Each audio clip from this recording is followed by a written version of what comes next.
pengacara bernama Tony melakukan kritik pedas kepada Kapolres, Kasat Lantas dan juga Kajari Sleman yang telah menetapkan status tersangka kepada suami korban penjamretan.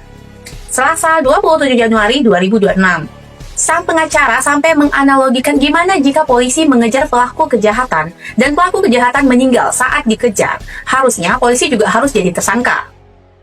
Bahkan saking pedasnya kritikan ini, sang pengacara ini menuliskan caption, jika ketiga orang pejabat itu tidak kuat dengan kritikan, dia mohon jangan ditonton videonya. Wah, sepedas apa ya kritikannya? Coba deh tonton dan silahkan komen. Apalagi Hogi Minaya ini dikenakan pasal 311 ayat 5 Undang-Undang Lalu Lintas dan Angkutan Jalan. Pasal 311 ayat 5 Undang-Undang Lalu Lintas dan Angkutan Jalan ini itu karena sengaja berkendara dengan keadaan atau dengan cara yang membahayakan nyawa atau barang. Jadi tindakan Hogi Minaya yang membela istrinya mengejar jambret agar tasnya itu bisa kembali, tas istrinya yang jambret itu bisa kembali dengan cara memepet sepeda motor jambret karena jambretnya lari terus, memepet jambret yang berhasil menjambret tas istrinya, itu dinilai sebagai tindakan berkendara yang membahayakan jambret. Kan parah ini otak penyidik Satlantas Polres Sleman ini. Harusnya dilihat secara utuh. Ini kenapa jambret ini dipepet? Karena dia telah melakukan tindak pidana, lari membawa tas istrinya. Apa suruh diam saja suaminya ketika istrinya itu dijambret, istrinya itu menjadi korban tindak pidana? Apa harus diam saja? Anda lah Pak Polisi, kalau istri Anda jadi korban penjambretan atau jadi korban pencurian dengan kekerasan di depan mata Anda sendiri, apakah Anda diam saja? Silakan renungkan.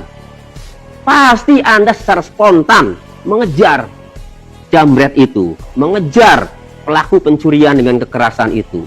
Lalu kemudian, kalau jambret dikasih peringatan sama Anda Pak Polisi, tidak berhenti juga, dikejar terus, apa yang Anda lakukan? Dipepet, ditembak, lebih parah lagi ditembak, kemudian dipepet taruhlah ya, sama Anda, sama mobil polisi, lalu tiba-tiba jatuh, meninggal. Anda mau ditetapkan sebagai tersangka karena menyebabkan kecelakaan jambret itu, menyebabkan kecelakaan pelaku tindak pidana pencurian dengan kekerasan itu. Anda mau dijadikan tersangka Pak Polisi? Kalau mau, baru adil.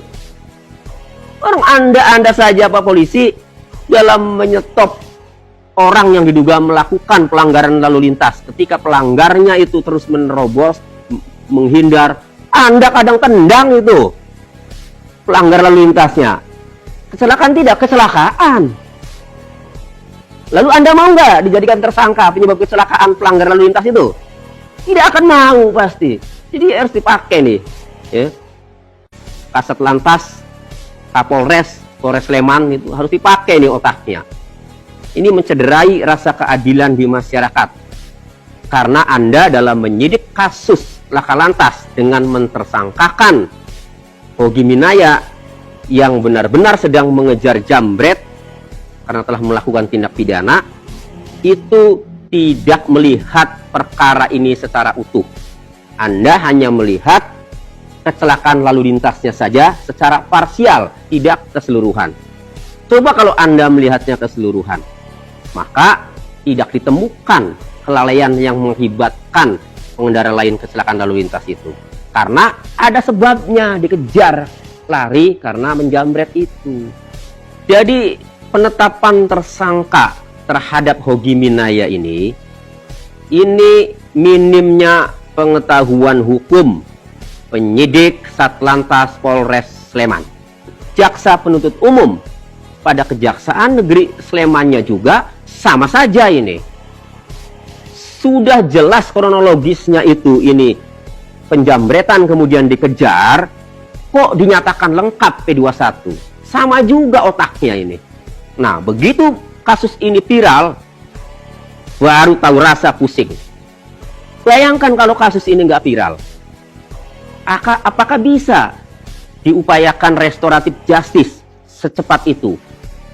Karena informasinya awalnya waktu di penyidik kepolisian sudah diupayakan restoratif justice, tetapi tidak berhasil.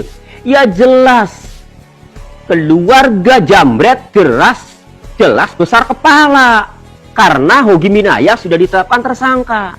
Kalaupun dia mau juga tentu minta angka yang sangat besar karena 2 orang yang mati. Jadi gara-gara kebodohan penyidik Satlantas Polres Sleman mengakibatkan keluarga Jambret itu besar kepala. Akhirnya sampailah P21 berkasnya ke kejaksaan. Nah, kemudian kenapa di kejaksaan ini informasinya sepakat untuk diselesaikan secara restoratif justice atau RJ karena viral. Tetapi update berita terakhir, restoratif justice ini belum selesai. Perkaranya belum dihentikan. Karena menurut jaksa pada Kejaksaan Negeri Sleman masih ada yang belum disepakati atau belum dibahas. Apa? Ganti rugi yang bahasanya adalah uang tali asi itu. Bayangkan, jika Hogi Minaya tidak sanggup untuk membayar ganti rugi atau tali asi yang diminta oleh keluarga Jambret yang sudah besar kepala karena Hogi Minaya sudah tersangka itu, apakah perkaranya nanti akan dihentikan? Bagaimana Kejaksaan Negeri Sleman dan penyidik Polres Sleman menyadarkan keluarga Jambret agar jangan meminta ganti rugi? Tentu ini sangat susah. Salah Anda sendiri karena menetapkan tersangka tidak pakai dasar hukum, tidak pakai logika, sehingga keluarga Jambret besar kepala. Tonton saja nanti apakah perkaranya bisa dihentikan kalau keluarga Jambret itu belum dikasih atau belum diberikan uang ganti rugi yang dimintanya. Kita tonton saja, karena Hogi Minaya pasti tidak akan memberikan uang ganti rugi atau uang tali asi. Kalau saya sarankan juga jangan kasih, biar polisi yang ngasih itu, biar jaksa yang ngasih itu, yang tanggung jawab. Kalau keluarga Jambret minta ganti rugi, biarkan Kapolres Sleman, Kasatlantas Polres Sleman, atau Kejaksaan Negeri Sleman, biarkan mereka yang memberikan ganti rugi kepada keluarga Jambret. Karena merekalah yang membuat keluarga Jambret ini besar kepala, menjadikan Hogi Minaya tersangka, menyatakan lengkap berkas Hogi Minaya sampai dilimpahkan tersangka dan barang buktinya.